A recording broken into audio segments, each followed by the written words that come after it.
Assalamualaikum warahmatullahi wabarakatuh. Alhamdulillah wassalatu wassalamu ala Rasulillah wa ala alihi wa sahbihi wa mawalah. Kita buka Quran surat Ali Imran ayat 92. A'udzu billahi minasy syaithanir rajim.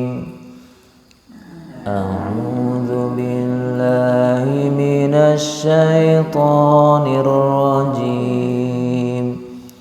Lan tanalul birra hatta tunfiqu mimma tuhibbun. Lan tanalul birra hatta tunfiqu mimma tuhibbun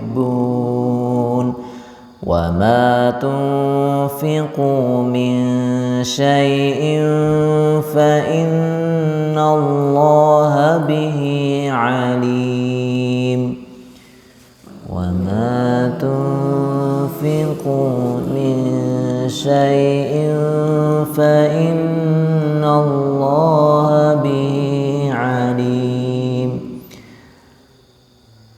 Lan sekali-kali tidak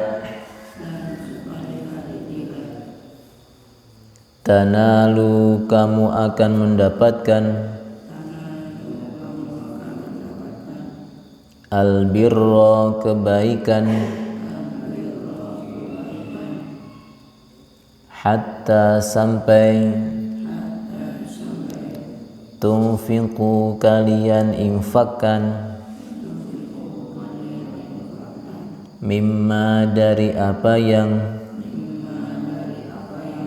tuhibbuna kalian sukai wama dan apa yang tunfiqu kalian infakkan min dari syai'in sesuatu fa inna maka sesungguhnya Allah bihi dengannya alimun maha mengetahui.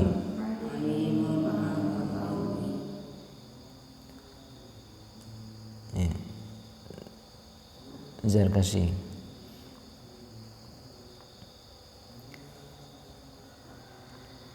Lan tidak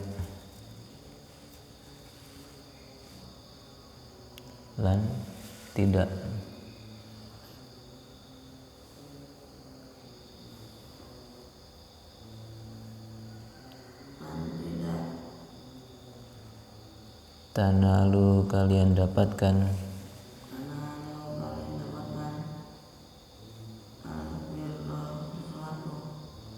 albirra kebaikan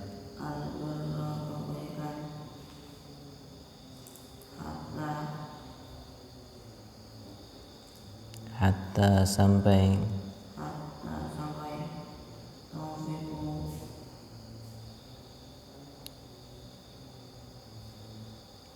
tunfiqu kalian infakkan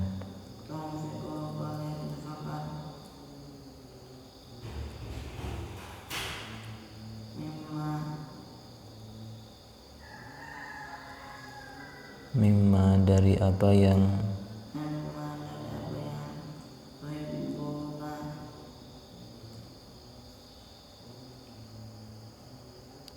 kalian sukai. Alif.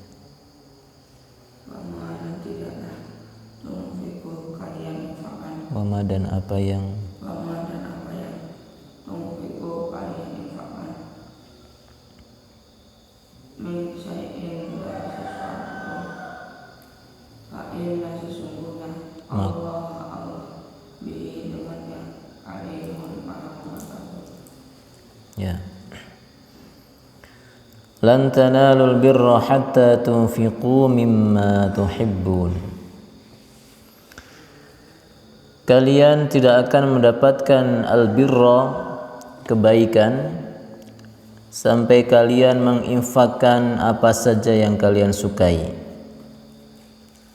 Wa ma tunfiqu min syai'in, dan apa saja yang kalian infakkan dari sesuatu pun, fa innallaha bihi alim, maka sesungguhnya Allah Maha mengetahui terhadapnya. Ikhwah rahimakumullah, dalam ayat ini Allah Subhanahu wa taala menyampaikan kepada kita tentang pentingnya berinfak dari apa yang kita sukai. Bahkan orang yang menginfakkan sesuatu yang tidak dia sukai, ya, maka dia tidak akan mendapatkan kebaikan. Albir, kebaikan, ya, albirro di sini al-kebaikan. Ini juga bisa diartikan menurut beberapa para ulama, albir diartikan sebagai surga. Ada yang berpendapat albir ini artinya surga, ada yang berpendapat artinya adalah kebaikan, dan dua-duanya benar maknanya. Kalau diartikan surga, maka kamu tidak akan mendapatkan surga sampai kamu menginfakkan apa yang kamu sukai. Karena memang surga itu butuh pengorbanan, butuh perjuangan untuk mendapatkannya. Sementara manusia itu umumnya bakhil, pelit,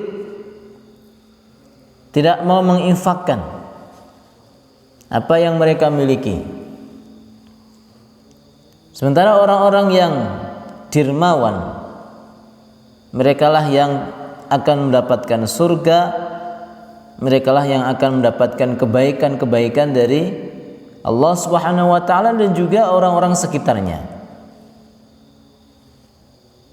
Ikhwah rahimakumullah, Rasulullah sallallahu alaihi wasallam dalam sebuah hadis diriwayatkan oleh Abu Hurairah radhiyallahu anhu pernah bersabda, la yastami'u ghubarun fi sabilillah wa dukhanu jahannama fi jawfi 'abdin abadan wa la yastami'u asy-syuhhu wal imanu fi qalbi 'abdin abada.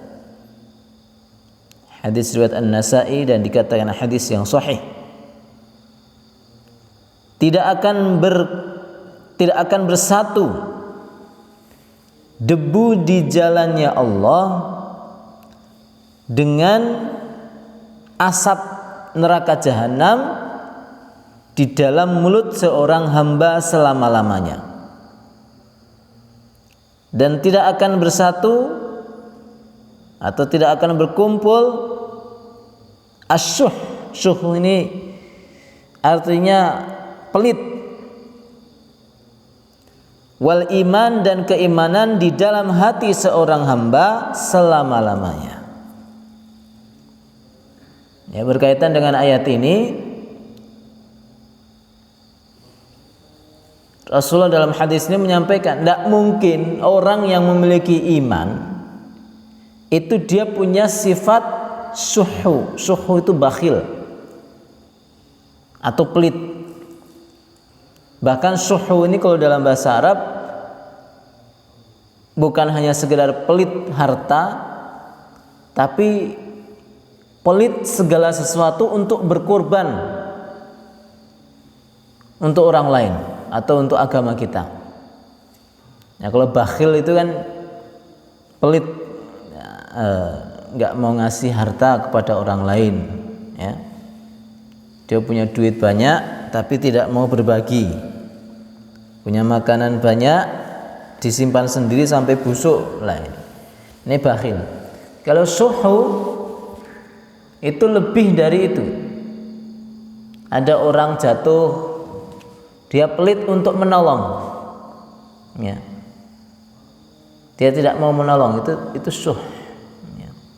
Bukan karena dia tidak mampu, tapi tadi itu rasa malas, rasa tidak mau menolong orang lain. Ada pekerjaan jelas di depannya, orang sedang capek-capek, dia malah tiduran, ya.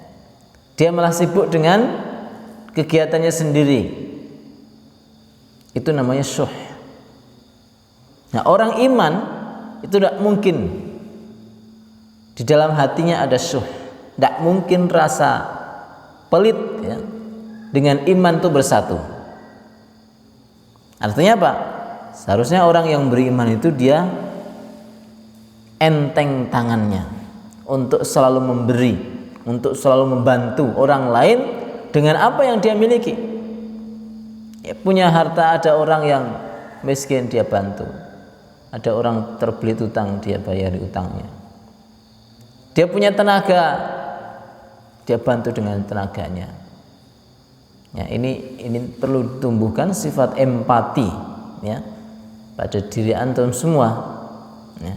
Kalau ada sampai kita punya teman sakit kok kita nggak nengok, ya, ada tetangga yang miskin kita tidak memberi, jangan-jangan kita itu tidak punya iman.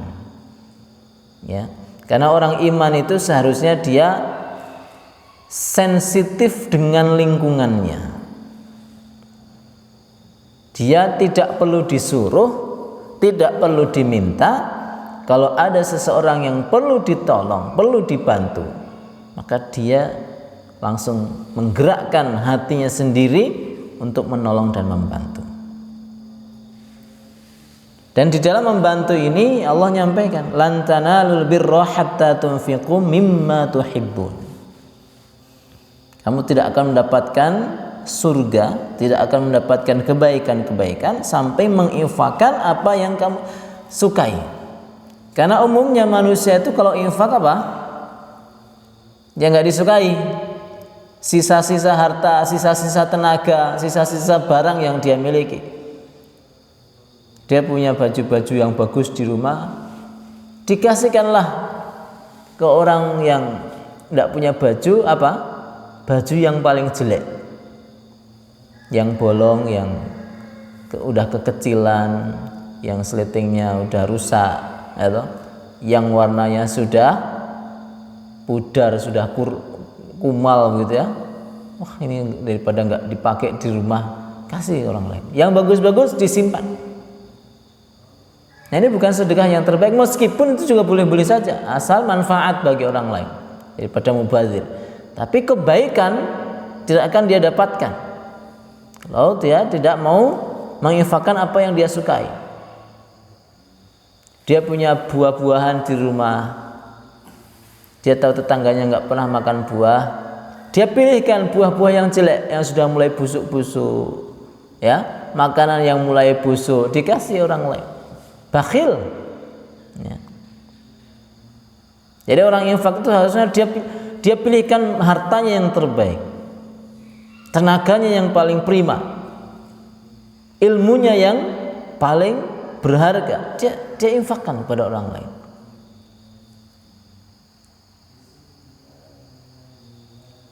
Misalnya ada, kadang-kala kita temukan di kotak infak itu uang 1.000 rupiah sudah sobek-sobek, ya, sudah nggak bisa dipakai lagi. Ya Allah, ya, cuma infak 1.000 rupiah saja dipilihkan uang yang sudah sobek-sobek, yang sudah nggak bisa dipakai.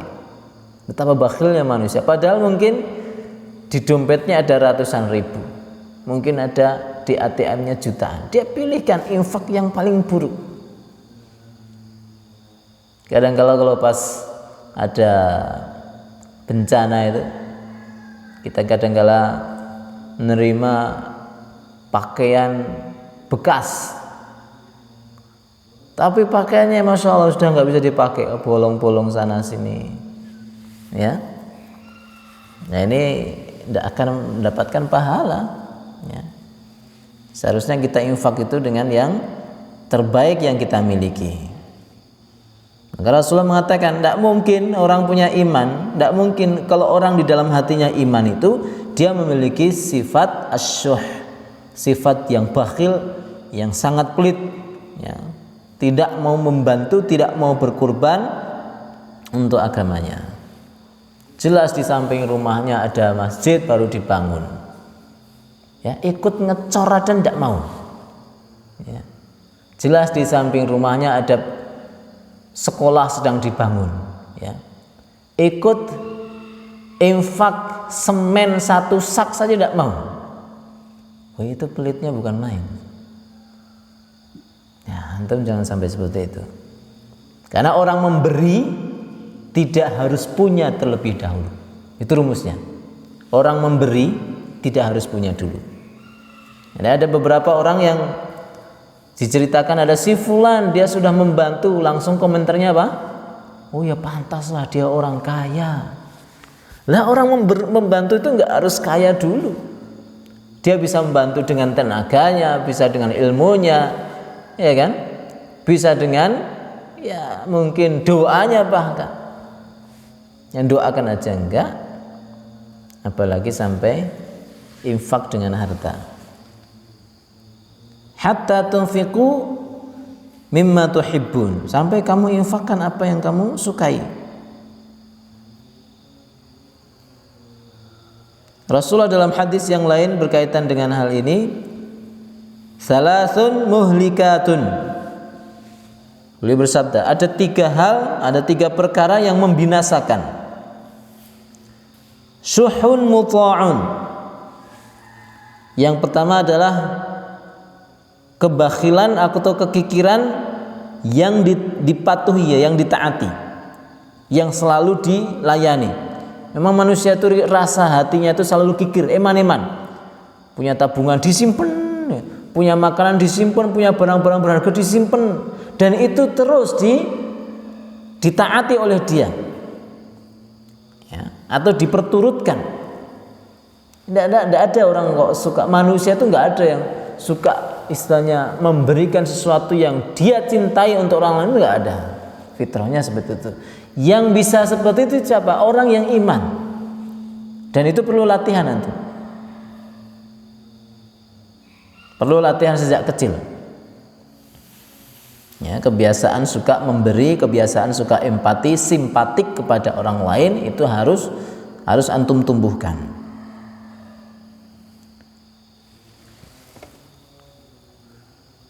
Wahawan mutabba'. Ya, dan yang kedua adalah hawa nafsu yang dituruti. Ya, memang manusia itu memiliki hawa nafsu. Semua orang memiliki hawa nafsu. Yang nggak punya hawa nafsu itu malaikat. Jadi kalau manusia itu lihat sesuatu yang yang menimbulkan syahwat, itu suka. Nggak normal kalau nggak suka. Lah ini dituruti terus. Makanya sering kita sampaikan kan, bedanya orang yang punya iman dengan orang yang tidak punya iman, bukan mereka yang satu tidak punya hawa nafsu, yang satu tidak punya hawa nafsu, bukan. Masing-masing punya hawa nafsu, tapi orang yang beriman itu mampu mengendalikan, itu dia. Dia punya hawa nafsu, dia punya syahwat, tapi dikendalikan, enggak diperturutkan.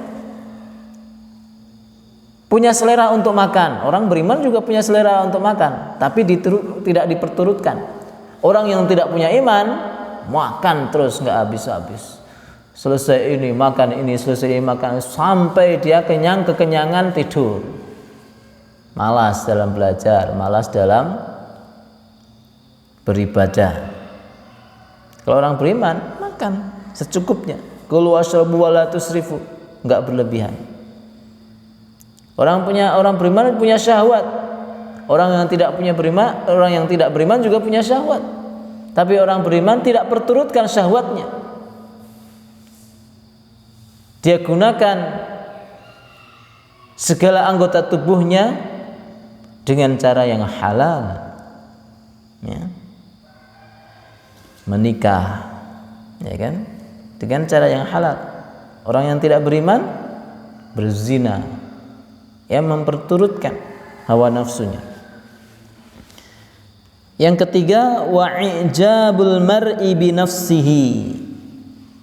3 hal yang menghancurkan itu, yang ketiga adalah seseorang yang membanggakan dirinya sendiri, ujub. Ya, ujub. Bercermin, dia mikir, wah cakep sekali ya wajahku ini, bagus sekali mataku ini ya, hidungku ini masya Allah. Dia sanjung-sanjung dirinya sendiri. Ujub ini adalah sesuatu yang akan membinasakan, tidak ada manfaatnya. Kalau kita sudah mulai ujub dengan fisik kita, dengan ilmu kita, dengan kedudukan kita, ya, dengan umur kita, dengan keluarga kita, dengan kekayaan kita, maka segera langsung bertobat, bermohon kepada Allah SWT. Kemudian kita langsung berusaha mencari orang yang di atas kita. Orang ujub itu gara-gara apa? Gara-gara selalu melihat yang di bawahnya. Orang ujub itu, kenapa orang ujub? Orang bangga pada dirinya, karena dia selalu melihat yang di bawah. Wah, saya lebih hebat daripada dia, saya lebih tinggi daripada dia, saya lebih putih, rambut saya lebih lurus daripada dia, saya lebih sehat daripada dia. Ujub, mulai ujub. Saya lebih ganteng, saya lebih cantik. Maka obatnya adalah lihat orang di atasnya. Ikhwah rahimakumullah, ini 3 hal yang akan membinasakan seorang manusia itu: kikir yang ditaati, nafsu yang dituruti, dan bangga terhadap diri sendiri. Dan ketika masyarakat sudah terlalu banyak melakukan sifat-sifat ini atau memiliki sifat-sifat ini, maka ini adalah tanda akhir zaman. Ya. Salah satu tanda-tanda dekatnya hari kiamat adalah ketika sudah banyak orang yang pelit, orang yang kikir, bakhil, yang dipikirkan hanya diri dan keluarganya. Wah, anak saya masih butuh, istri saya masih membutuhkan, orang tua saya, semua orang butuh. Ya. Tapi kalau kita tidak bersegera infak, maka selamanya kita merasa bakhil, selamanya kita itu merasa miskin sampai mati. Jadi yang dipikirkan hanya dirinya. Keluarganya, tetangganya nggak mendapatkan, teman-temannya tidak mendapatkan. Padahal sebagian dari harta yang kita miliki itu ada hak orang-orang miskin. Maka ikhwah rahimakumullah, ayat ini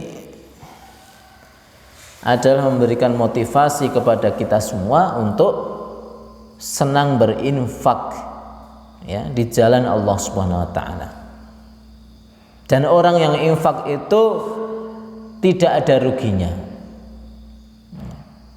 Kan mungkin hitungan matematika seakan-akan orang infak itu kan rugi. Dia susah payah cari harta, kemudian hartanya dia kasihkan kepada orang lain, kasihkan di jalan Allah, seakan-akan rugi. Duit 1 juta dia dapatkan, susah payah 1 bulan, ya, dia bekerja, tapi ternyata apa? Ternyata dia kemudian infakkan 500.000 misalnya. Wah, kayaknya rugi saya.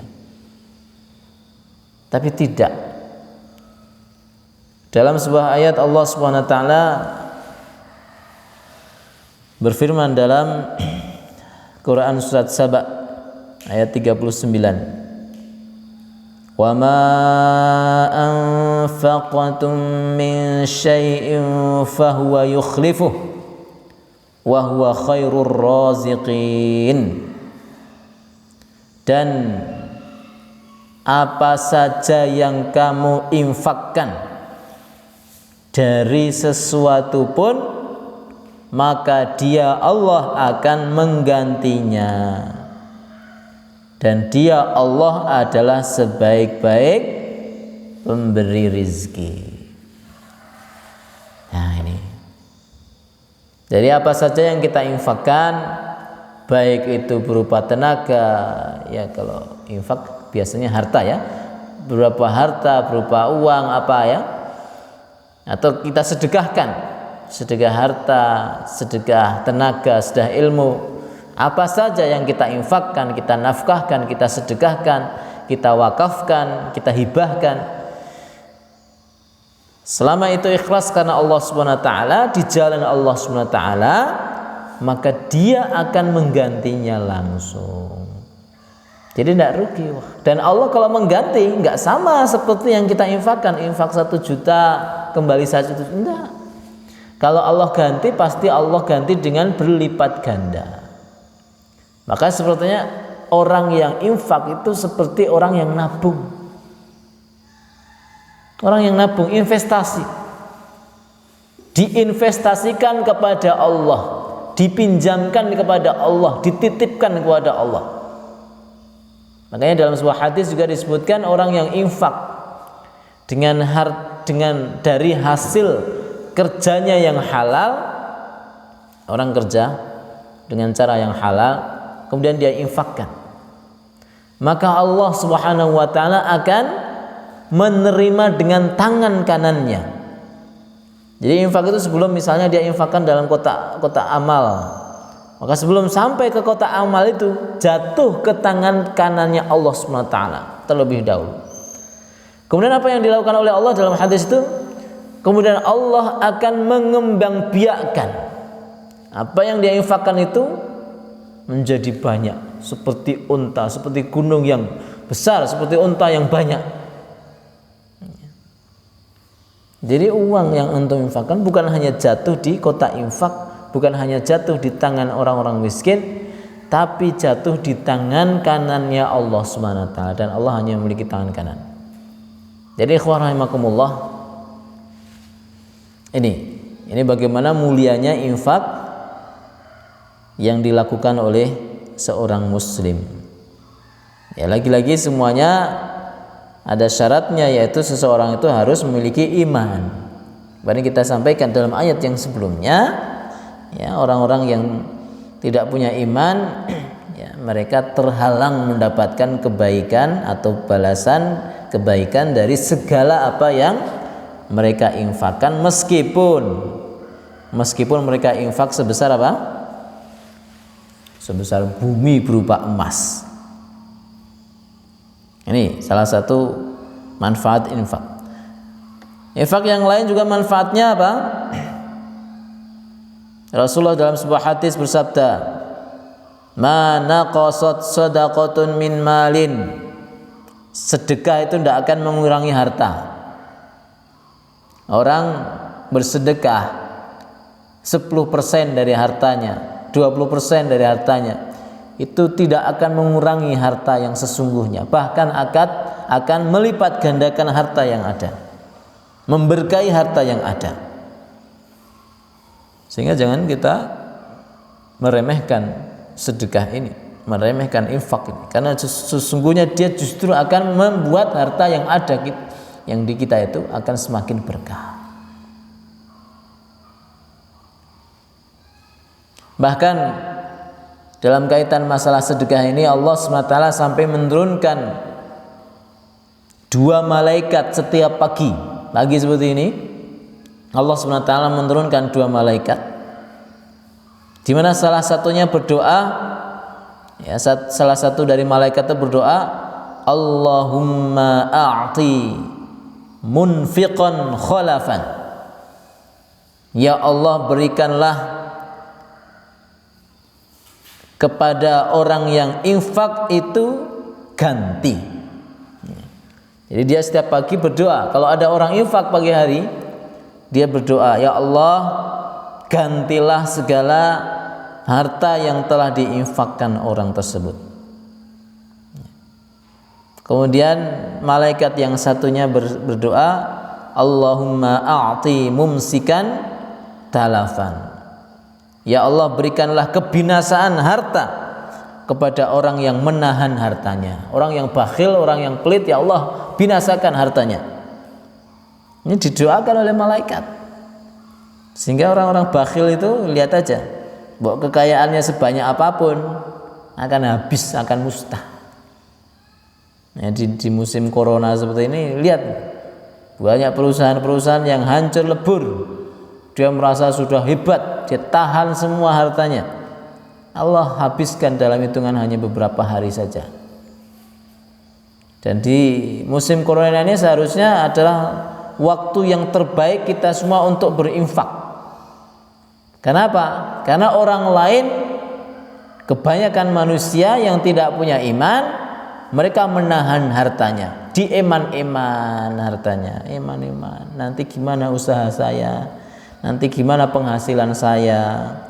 Sehingga dia kemudian malah justru pelit, di mana orang lain yang di bawah dia kesusahan makan, kesusahan ya nyewa tempat tinggalnya, kesusahan ya memberikan SPP untuk anak-anaknya.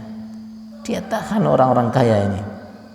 Sehingga ikhwah rahimakumullah, inilah bisa menjadikan pembeda antara orang yang beriman dan yang tidak beriman. Orang yang beriman itu dia selalu berpikir akhirat.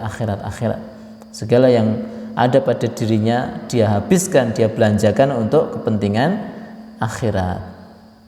Ya, demikian ya, semoga Allah SWT menjadikan antum semua, menjadikan kita semua orang-orang yang dermawan, yang ringan dalam membantu siapapun. Tidak usah pandang bulu siapa orang yang kita bantu. Ya, entah dia orang Muslim, entah dia orang kafir, entah dia orang yang kita kenal atau yang tidak kita kenal, entah dia orang yang pernah berjasa sama kita atau tidak berjasa. Bahkan orang kaya boleh nggak kita bantu? Boleh. Ya, oh jangan kan kaya, dia banyak pembantu, dia banyak teman, nggak usah saya bantu. Enggak, boleh antum bantu sesuai apa yang dia butuhkan. Kadang-kala orang kaya itu juga membutuhkan bantuan meskipun tidak dengan harta. Ya, bantu siapapun.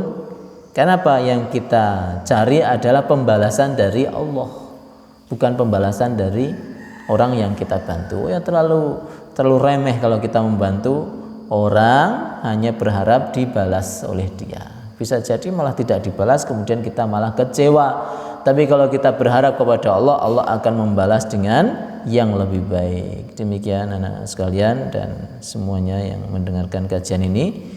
Semoga Allah memberikan keberkahan pada harta kita, kepada semua titipan Allah yang ada pada diri kita, dan Allah jadikan seluruh keturunan kita keturunan-keturunan yang dermawan, yang senang membantu, yang simpatik, yang empati terhadap orang-orang sekitarnya. Sallallahu ala nabiyina Muhammadin wa ala alihi wa sahbihi ajmain.